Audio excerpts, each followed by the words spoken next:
कमलेश भैया की बिटिया है संजू यादव, आपको नहीं पता? कनाडा रहती है, कनाडा।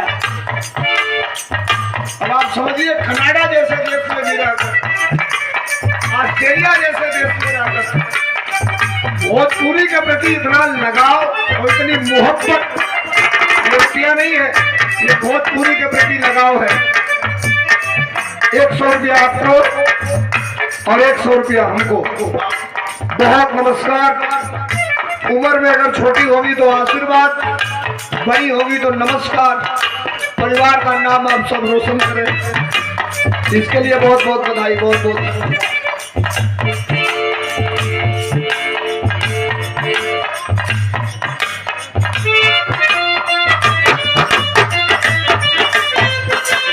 पहले ही कहली हो कि ठंडा के दिन हो, गोड़े में गोड़ डाल के बैठो।